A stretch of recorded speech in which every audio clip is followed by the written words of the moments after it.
Salut! Aujourd'hui on va parler de deux trucs que j'aime bien, la vitesse et le freinage. La vitesse j'aime bien ça, même si bon, bah c'est pas bien du coup, hein. Et le freinage, parce que bah quand tu fais un beau freinage parfait, bah c'est quand même bien la classe. Et là c'est découpé en 7 catégories que je vais lire sur ma fiche, parce que je suis une grosse feignasse. Vitesse en mètres par seconde, le temps de réaction, l'énergie cinétique, la distance de freinage, les distances d'arrêt et la vitesse, freinage et réaction de la moto, et freinage et dérapage. Accrochez-vous à vos slibards, on est parti pour la vitesse en mètres par seconde. Cette statistique permet de comprendre le temps de réaction, la distance de freinage et la distance d'arrêt. Pour calculer la vitesse en mètres par seconde, on va simplement multiplier le chiffre des dizaines de la vitesse par 3. Soit à 50 km/h, on fait 5 x 3 qui nous donne 15 mètres par seconde.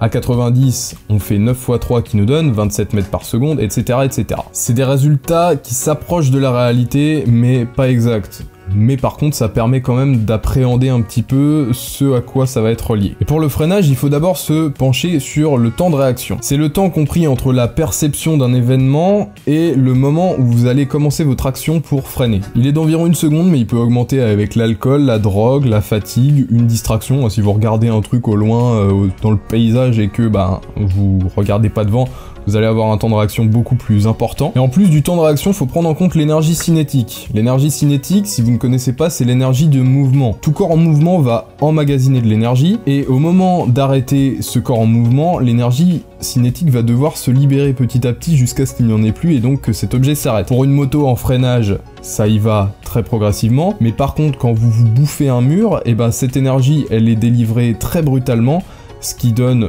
des casses sur la moto, des casses sur le mur et des casses sur vous.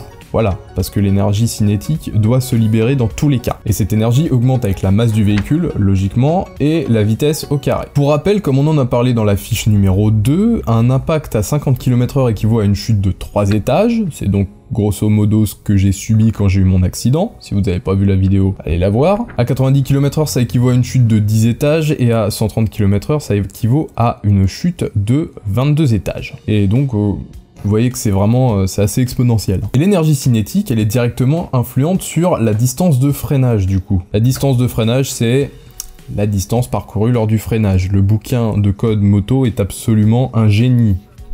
Cette distance, elle va dépendre de l'état de la route, de l'état de vos pneus, de l'état de vos freins, des réactions de la moto et de bien d'autres facteurs que je passe. Sur route sèche, à 50 km/h, elle est d'environ 15 mètres, cette distance de freinage. À 90 km/h, d'environ 50 mètres, et à 130 km/h, d'environ 110 mètres, ce qui fait quand même pas mal. Et forcément, sinon ce serait pas drôle, on multiplie ça par 2 quand la route est mouillée. Bon, on a parlé de temps de réaction et de distance de freinage, et quand on combine les deux, ça nous donne la distance d'arrêt. Là aussi, on peut la calculer. À une vache près, hein, c'est pas une science exacte. Cette fois-ci, en multipliant le chiffre des dizaines de la vitesse par lui-même. Donc à 90 km/h, ça nous donnera 81 mètres de distance d'arrêt. Je vous laisse vous amuser à faire le calcul pour les autres vitesses, hein. Plus ça augmente, forcément, plus c'est important, hein. Faites le calcul à 200, 2 x 2, 4, 400 mètres.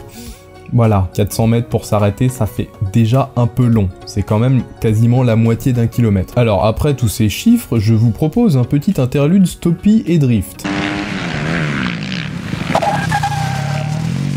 Voilà, c'était pas sans raison, parce que en fait on va parler de freinage et ensuite des réactions de la moto. Quand on freine de l'avant, comme vous avez pu le voir sur les extraits, la fourche s'enfonce. Ça vous évite, grosso merdo, de passer par-dessus le guidon, en fait. Hein, c'est mieux. Et quand on freine de l'arrière, à l'inverse, ça assoit la moto. Donc votre moto est comme ça, et elle va s'asseoir un tout petit peu, ce qui va permettre ensuite, en freinant de l'avant, un transfert de masse vers l'avant. Et donc du coup, vous l'aurez compris, il faut répartir le freinage. 30% sur le frein arrière en premier, et ensuite 70% sur le frein avant pour vraiment arrêter la moto. Et pourquoi donc le frein arrière en premier? Tout simplement pour, comme je vous l'ai expliqué juste avant, le transfert de masse, éviter qu'il soit trop important. Quand on freine dans une situation normale, par contre, on y va normalement. On freine pas comme un bûcheron. Et dans un freinage d'urgence, il faudra beaucoup plus maîtriser ce arrière-avant pour que le frein arrière soit fait un tout petit peu plus avant le frein avant, étant donné que c'est un freinage d'urgence, donc le principe est de s'arrêter vite, et si vous freinez que de l'avant, soit vous risquez de bloquer votre roue avant, soit de partir en stoppie, et après de pas savoir quoi faire, grosso merdo, pour retomber vraiment bien. Faut donc éviter de freiner que de l'avant, parce que sinon, vous allez finir comme ça. Et enfin, le dérapage, il arrive surtout quand il y a un freinage d'urgence un peu trop brutal, ou alors que vous êtes en supermote, mais les gens supermote, calmez-vous tout de suite, hein. Ce qui fait que forcément, sur le freinage d'urgence, un motard sur 5 chute. Et encore, je trouve que c'est pas beaucoup, parce qu'un freinage d'urgence, faut réussir à le maîtriser pour rester debout. Si une de vos roues se bloque, vous allez le sentir, essayez de relâcher un tout petit peu la pression sur le levier immédiatement pour qu'elle se débloque et vous ne glissiez pas ou que vous ne bloquiez rien, quoi. Et donc le mieux, c'est l'ABS. Voilà, cette vidéo est terminée, n'hésitez pas à la partager, à la commenter, à la liker, mais surtout à la partager, et vous pouvez également vous abonner pour ne pas louper les prochaines. Moi, d'ici les prochaines vidéos, je vous dis ciao and ride safe.